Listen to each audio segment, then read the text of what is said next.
নমস্কার বন্ধুরা, আমি তার রান্নাঘরে আজকে পাবদা মাছ দিয়ে একটা রেসিপি করব। কিভাবে করব আপনারা দেখুন। এই যে আমি 4টে পাবদা মাছ নিয়েছি, ধুয়ে নিয়েছি ভালো করে। এই যে একটা আলু নিয়েছি আর একটা বেগুন। কড়া বসিয়েছি, তেল দিচ্ছি কড়া। মাছটায় নুন, হলুদ, অল্প ঝাল লঙ্কার গুঁড়ো, মাছের গায়ে ভালো করে লাগাবো।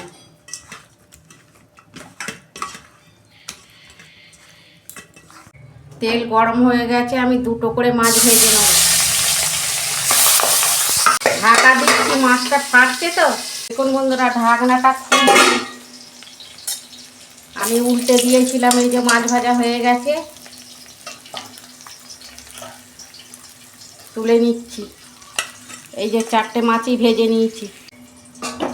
আলুটা ওই তেলে ভেজে নিচ্ছি।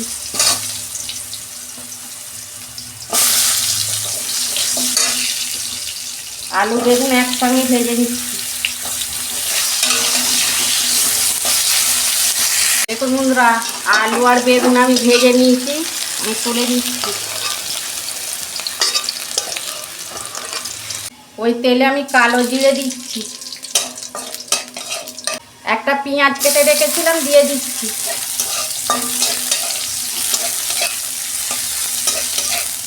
অল্প নুন দিচ্ছি পেঁয়াজে। বন্ধুরা, সর্ষে পোস্ত দিয়ে তো পাবদা মাছ অনেক খাওয়া হয়েছে, এরকমভাবে আপনারা করবেন, খেতে ভালো লাগবে। পেঁয়াজটা আমার ভাজা হয়ে গেছে, আমি 1 চামচ আদা রসুনের পেস্ট দিচ্ছি।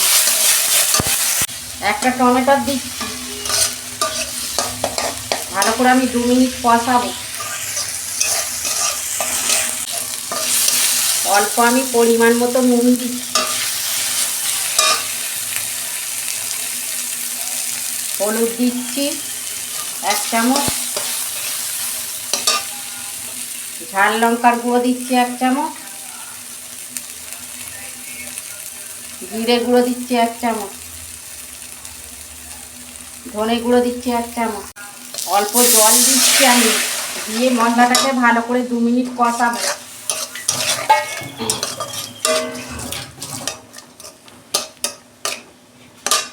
বন্ধুরা, মশলাটা আমার কষানো হয়ে গেছে, আমি জল দিচ্ছি। বেশি জল দেবো না। প্রথমে আমি আলুটা দিয়ে দিচ্ছি। বেগুনটা ভাজা আছে তো, পরে দেবো না, আবার 2 মিনিট আগে দেবো।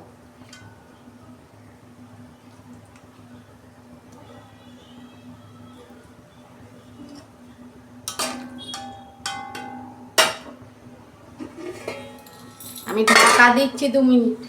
দেখুন বন্ধুরা, ঢাকনাটা আমি খুলছি।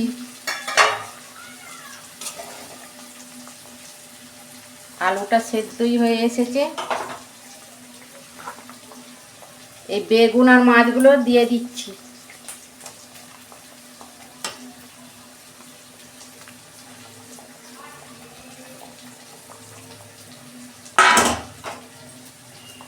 পাবদা মাছ এরকমভাবে করবেন, খেতে ভালো লাগবে গরম ভাতের সঙ্গে।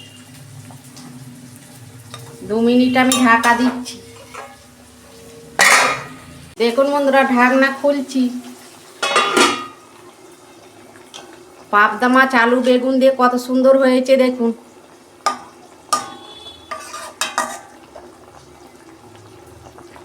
হয়ে গেছে, আমি এবার ঢেলে ফেলব। ঢেলে ফেলছি বন্ধুরা।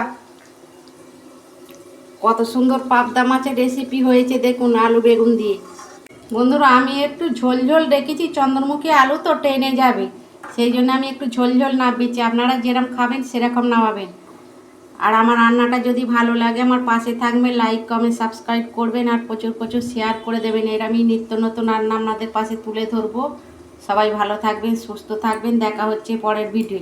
এইরকম ঘরোয়া পদ্ধতিতে আপনারা একবার হলেও করবেন, অল্প মশলা দিয়ে, খেতে খুব ভালো লাগবে।